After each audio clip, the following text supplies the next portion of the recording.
চট্টগ্রাম বন্দরের general cargo বার্থে onboard service charge বৃদ্ধি নিয়ে মুখোমুখি শিপিং এজেন্ট ও বার্থ অপারেটররা।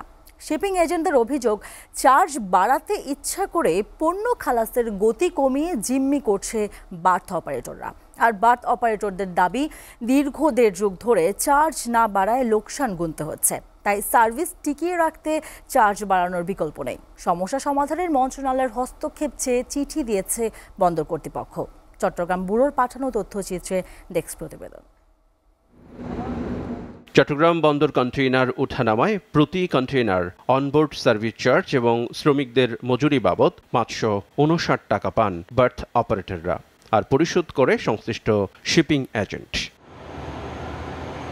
সম্প্রতি এই সার্ভিস চার্জ নিয়ে পরস্পর বিরোধী অবস্থান নিয়েছে শিপিং এজেন্ট এবং বার্থ অপারেটররা। প্রতি বছর শ্রমিকদের মজুরি 10% করে বাড়ালেও গত 18 বছরে কোনো সার্ভিস চার্জ বাড়েনি বলে দাবি বার্থ অপারেটরদের।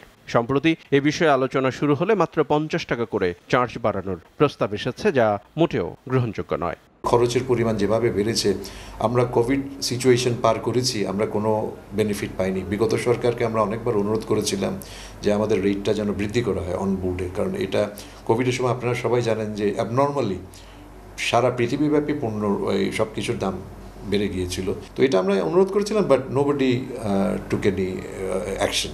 তবে শিপিং এজেন্টরা বলছেন, বার্থ অপারেটররা কন্টেইনার প্রতি চার্জ 110% বাড়াতে চায়। বন্দরের সাথে আলোচনার মাধ্যমে চার্জ বাড়ানোর বিষয়টি চলমান রয়েছে।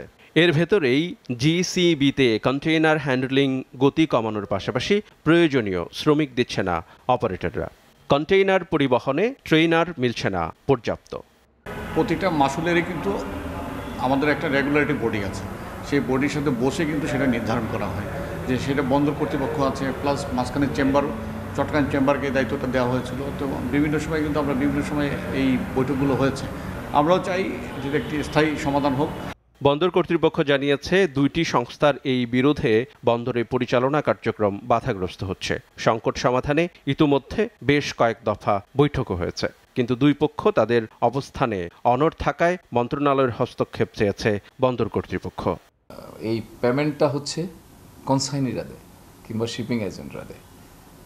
তারপরেও আমরা বন্দরের পরিবেশ সুষ্ঠু সুন্দর রাখার স্বার্থে যাতে কার্যক্রমের মধ্যে কোনো রকম অসুবিধা না হয়, কোনো রকম শ্রমিক অসন্তোষ না হয়, এই বিষয়টার জন্য এই ধরনের তাদের ইন্টারনাল বিরোধগুলোও আমরা অনেক সময় ইন্টারভিন করি।